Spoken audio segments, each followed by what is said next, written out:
வணக்கம்.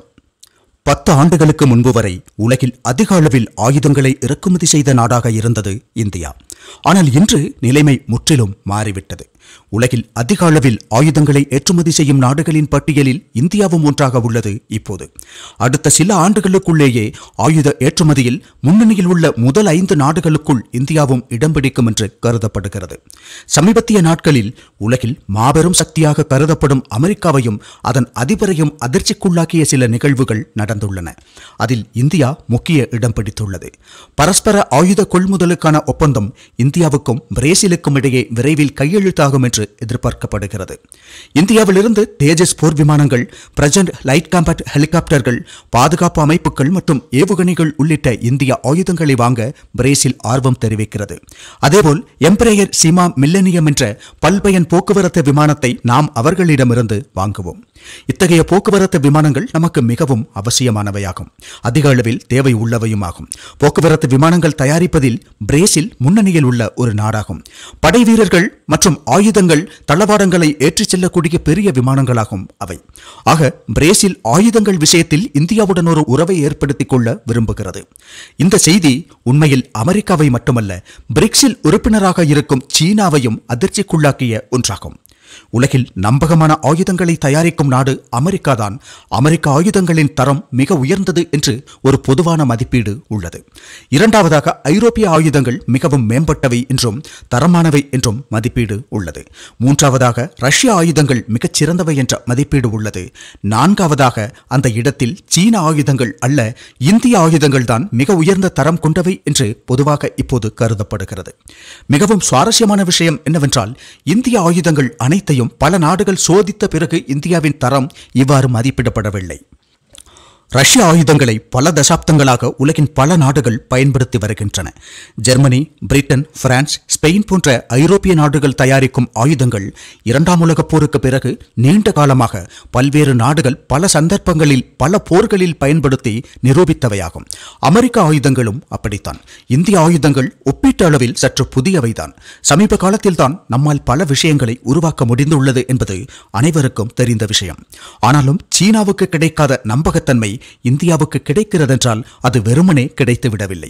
சீன ஆயுதங்களை விட அதிகமாக இந்திய ஆயுதங்கள் மீது நம்பிக்கை ஏற்படுவதற்கு பல காரணங்கள் உள்ளன. பல்வேறு நாடுகள் சீனாவிடமிருந்து ஏற்கனவே ஆயுதங்களை வாங்கியுள்ளன. சில ஆப்பிரிக்க நாடுகள் வாங்கியுள்ளன. வங்கதேசம் வாங்கியுள்ளது. இந்தோனேசியா வாங்கியுள்ளது. இப்போது பாகிஸ்தான் அதிக அளவில் பயன்படுத்துவது சீனாவில் தயாரிக்கப்பட்ட ஆயுதங்கள் தான். ஆனால் அந்த ஆயுதங்களின் செயல்திறன் பதிவை பரிசோதித்து பார்த்தால் பார்க்க அழகாக கவர்ச்சியான வடிவமைப்பு கொண்ட ஆயுதங்களாகத்தான் இருக்கும். அதாவது பார்க்கும்போது எவரும் ஆச்சரியப்படும் வகையில் வடிவமைப்புகளும் பிரம்மாண்டமான தோற்றமும் உள்ளது. ஆனால் லுக்கில் அல்ல, மாறாக அது செய்யும் ஒர்க்கில் தான் ஆயுதத்தின் நம்பகத்தன்மை உள்ளது. போர்களில் ஆயுதங்கள் சரியாக வேலை செய்ய வேண்டும். அதில் தான் உள்ளது ஆயுதத்தின் வலிமையும் நம்பகமும்.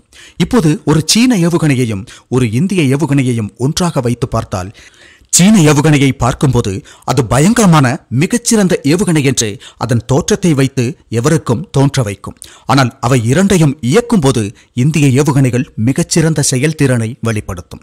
சீன ஏவுகணைகள் பல நேரங்களில் படுத்துக் கொள்வதை பார்க்க முடியும். ஆனால் இந்திய ஆயுதங்கள் செயல்திறன் விஷயத்தில் சீன ஆயுதங்களை விட மிகவும் சிறந்தவையாகும். அவ்வாறுதான் இந்தியா ஒவ்வொரு ஆயுதங்களையும் பொறுமையாகவும் சிறந்தவையாகவும் உருவாக்குகிறதே தவிர சீனாவை போல் உலகின் முன்பு ஷோ காட்ட வேண்டும் என்பதற்காக அவசர கதியில் எதையும் உருவாக்குவதில்லை. உலக நாடுகள் அனைத்தும் இந்த விஷயங்களை கவனத்துடன் பார்த்து கொண்டிருக்கின்றன. பாகிஸ்தான், சீனா ஆகிய 2 அணுசக்தி நாடுகளும் அண்டை நாடுகளுமாக உள்ளவைதான் இந்தியாவின் முக்கிய எதிரிகளாகவும் உள்ளன. அந்த 2 நாடுகளையும் எந்தவித அச்சமும் இல்லாமல் இந்தியா வலிமையாக எதிர்கொள்கிறது. இந்தியாவின் தன்னம்பிக்கை, அதாவது இந்தியாவிற்கு இந்தியா மீதே உள்ள நம்பிக்கைதான் அதற்கு சக்தி அளிக்கிறது. அமெரிக்கா ஆயுதங்கள் தராவிட்டாலும், ரஷ்யா தராவிட்டாலும் நாம் இங்கேயே ஆயுதங்களை உருவாக்குவோம். அதை போர்களில் பயன்படுத்துவோம். ஆபரேஷன் சிந்தூர் பல நாடுகளின் கண்களை திறந்து வைத்த ஒரு நிகழ்வாகும். F-16 உட்பட உள்ள அமெரிக்க ஆயுதங்கள் பாகிஸ்தானிடம் இருந்தன. JF-17 உட்பட உள்ள சீன தயாரிப்பு போர் விமானங்கள் இருந்தன. அதேபோல் J-10 போன்ற போர் விமானங்களும் இருந்ததாக கருதப்படுகிறது. பாகிஸ்தானிடம் இருந்த வான் பாதுகாப்பு அமைப்புகள் அனைத்துமே அமெரிக்கா மற்றும் சீன தயாரிப்புகள் தான். அப்படி இருந்தும் பாகிஸ்தானை சில மணி நேரங்களில் மண்ணை கவ்வ வைத்தது இந்தியா. இந்திய வான்படை மட்டும்தான் களத்தில் இறங்கியிருந்தது. இந்திய கடற்படைக்கு வாய்ப்பு கிடைக்காத கோபத்தை காண முடிந்தது. கடற்படை ஒரு கட்டளை கிடைத்தால் பாகிஸ்தானை சுட்டெரிப்பதற்கு தயாராகவே இருந்தது. ஆனால் கடற்படையும் களத்தில் இறங்கும் அளவிற்கு பாகிஸ்தான் ஒன்றுமல்ல என்பதுதான் உண்மையாகும். கடற்படையும் தாக்கியிருந்தால் பாகிஸ்தான் என்பது வரலாற்று பாடங்களில் மட்டுமாக மாறியிருக்கும். இந்தியாவின் வலிமை என்னவென்பதை பாகிஸ்தானும் சீனாவும் மட்டுமல்ல, உலக நாடுகள் அனைத்தும் உணர்ந்து கொண்ட ஒரு நிகழ்வாக அமைந்தது அது. ஆபரேஷன் சிந்தூர் இந்திய வரலாற்றில் ஒரு மிக முக்கியமான மைல்கல்லாகும். ஏனென்றால் 10 ஆண்டுகளுக்கு முன்பிருந்த இந்தியாவிலிருந்து நரேந்திர மோடி வந்த பிறகான இந்தியா எவ்வளவு மாற்றமடைந்துள்ளது என்பதை அதன் மூலம் உலகத்திற்கு காட்ட முடிந்தது. அங்குதான் சீன ஆயுதங்களை விட இந்திய ஆயுதங்கள் தான் மிகச் சிறந்தவை என்ற மதிப்பீடு ஏற்பட்டது. பிரேசில் போன்ற ஒரு நாடு இந்திய ஆயுதங்களை வாங்க முடிவு செய்திருப்பதற்கு அது ஒரு முக்கிய காரணமாகும். இரண்டாவது காரணம், புவிசார் அரசியலில் சீனாவுடன் நீண்டகால உறவை எந்த ஒரு நாடு ஏற்படுத்திக் கொண்டாலும் அது அந்த நாடு செய்யும் மிகப்பெரிய முட்டாள்தனமாகத்தான் இருக்கும். காரணம், இன்றில்லையேல் நாளை சீனா தாய்வானை தாக்கக்கூடும், அல்லது வேறு ஏதேனும் ஒரு நாட்டுடன் போருக்கு செல்லக்கூடும் சீனா. ஏனென்றால் சீனாவின் பிறவி குணமே அப்படித்தான். அந்த நேரத்தில் சீன ஆயுதங்களை வாங்கும் நாடுகள் அனைத்தும் சிக்கலை எதிர்கொள்வார்கள். அமெரிக்காவும் ஐரோப்பாவும் நிச்சயமாக சீனாவின் மீது அப்போது கட்டுப்பாடுகளை விதிப்பார்கள். முதலாவதாக, சீனா ஒரு மக்களாட்சி நாடு அல்ல, அது ஒரு கம்யூனிஸ்ட் நாடாகும். உண்மையை சொன்னால் சீனாவில் மக்களுக்கு ஆட்சியில் எந்த பங்கும் இல்லை. மக்களுக்கும் ஆட்சி அமைப்பிற்கும் எந்த தொடர்பும் இல்லை. அது கம்யூனிஸ்ட் என்று சொல்லிக்கொள்ளும் ஒரு குழுவினர் ஆளும் நாடுதான். அங்குள்ள மொத்த மக்களுக்கும் ஆட்சியில் எந்த பங்களிப்பும் இல்லை. ஒரு அரசியல் கட்சிதான் அங்கு ஆள்கிறது. அதிலும் ஒரு ஒற்றை நபர்தான் ஆளுகிறார். அந்த நபரிடம்தான் அதிகாரங்கள் அனைத்தும் குவிந்து கிடக்கின்றன. மக்களாட்சி என்பது அவர்களுக்கு என்னவென்றும் தெரியாது. அதனால் அத்தகைய ஒரு நாட்டை பொதுவாக ஐரோப்பாவிற்கும் மற்ற மக்களாட்சி நாடுகளுக்கும் அமெரிக்காவிற்கும் பிடிப்பதில்லை. இன்றில்லையேல் நாளை சீனாவுக்கு எதிராக ஒரு கட்டுப்பாடு வருவதற்கான வாய்ப்பு நிச்சயம் உள்ளது. ஆனால் இந்தியாவின் விஷயம் அப்படி அல்ல. இந்தியா ஒரு மக்களாட்சி நாடாகும். அதைவிட இந்தியா அமெரிக்காவுடனும் ஐரோப்பாவுடனும் மிக நல்ல உறவை தக்க வைத்துள்ளது. ட்ரம்ப் எனும் கோமாளியான அதிபர் காரணமாக இந்தியாவிற்கும் அமெரிக்காவிற்கும் இடையே தற்போது நிலவும் பிரச்சனை ஒரு விஷயமே அல்ல. அது ஒரு எல்லையை தாண்டி தீவிரமடைவதற்கான வாய்ப்பு குறைவுதான். அதை பற்றி கவலைப்பட வேண்டியதில்லை. அமெரிக்கா ஒருபோதும் இந்தியாவை நிராகரிக்க முடியாது. இந்த நூற்றாண்டில் அமெரிக்கா தனது ஆதிக்கத்தை நிலைநிறுத்திக் கொள்ள இந்தியாவுடனான நட்பு மிகவும் அவசியம் என்றுதான் அவர்களும் கருதுகிறார்கள். அதனால் ஒரு அளவுக்கு மேல் இந்தியாவிற்கு எதிராக அமெரிக்கா செல்லாது. அதற்கான காரணங்களும் வாய்ப்புகளும் குறைவாகும். அமெரிக்கா ஒருவேளை இந்தியாவுக்கு எதிராக திரும்பினாலும் மற்ற நாடுகள் அப்போது அமெரிக்காவை ஆதரிக்கப் போவதில்லை. ஆனால் சீனா விஷயம் அப்படி அல்ல. சீனாவுக்கு பொதுவாக எல்லாவற்றையும் கைப்பற்ற வேண்டும் என்ற ஒரு ஆவேசம் உள்ளது. உலக போலீஸாக வேண்டும் என்ற ஆசை உள்ளது. எல்லாவற்றையும் தன் காலடிக்கு கொண்டு வர வேண்டும். உலகின் சூப்பர் பவராக வேண்டும். மற்ற நாடுகள் அனைத்தும் தமக்கு கீழ்தான் இருக்க வேண்டும் என்ற மனோபாவம் உள்ளது சீனாவிடம்.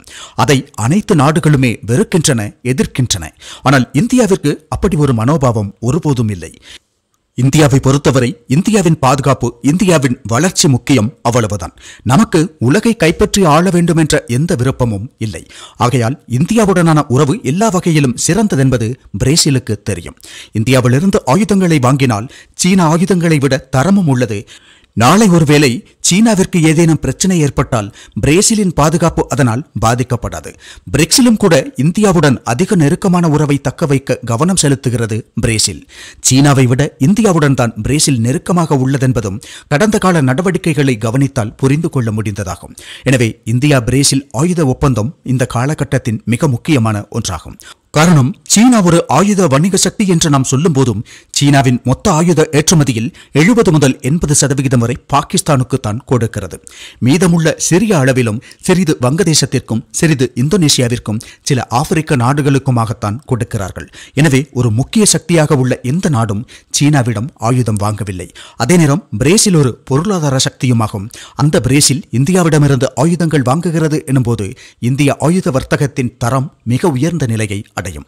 ஐரோப்பிய நாடுகளும் இந்தியாவிலிருந்து ஆயுதங்கள் வாங்கும் திட்டத்தில் உள்ளன. ஏற்கனவே பிலிப்பைன்ஸ் நம்மிடமிருந்து ஆயுதங்கள் வாங்கியுள்ளது.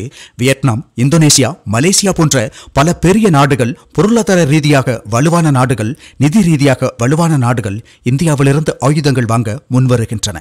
சீனாவின் கூட்டாளிகள் எல்லாம் வறுமையில் கிடக்கும் நாடுகள்தான். எனவே இந்தியா மிக வலுவாக ஆயுத வர்த்தகத்துறையில் நுழைந்துள்ளது. அது நிச்சயம் அமெரிக்காவையும் சீனாவையும் எல்லாம் அதிர்ச்சிக்குள்ளாக்கி இருக்கிறது. இப்போது ரஷ்யா தடைகளை எதிர்கொள்வதால் ரஷ்யாவிடமிருந்து எந்த நாடும் ஆயுதங்கள் வாங்க முடியாது.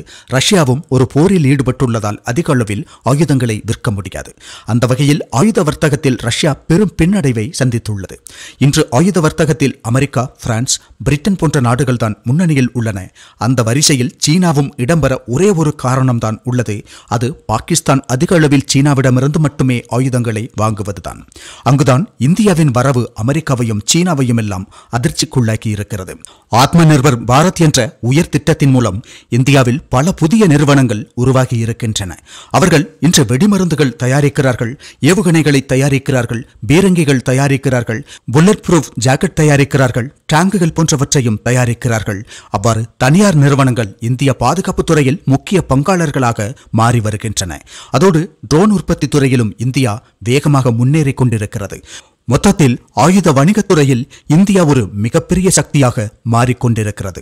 அதிகமான லத்தீன் அமெரிக்க நாடுகள் இந்தியாவின் தேஜஸ் போர் விமானங்களையும் பிரஜன் ஹெலிகாப்டர்களையும் வாங்கும் சாத்தியம் இப்போது உருவாகி கொண்டிருக்கிறது. தேஜஸ் மார்க் 2 விமானமெல்லாம் உற்பத்தியாகும் போது பாரதத்தின் வலிமை வேற லெவல் என்று சொல்லும் விதத்தில் தான் இருக்கும். அடுத்த சில ஆண்டுகளில் நமது நாட்டின் வளர்ச்சி உலகையே ஆச்சரியத்திற்குள்ளாக்கும் விதத்தில் இருக்கும். அவ்வாறு முன்னேறி கொண்டிருக்கிறது பாரத தேசம். தேஜஸ் மார்க் 2, AMCA எல்லாம் தயாராகும் போது பாரதத்தின் வலிமை நிகரற்றதாக இருக்கும். ஜெய் ஹிந்த்.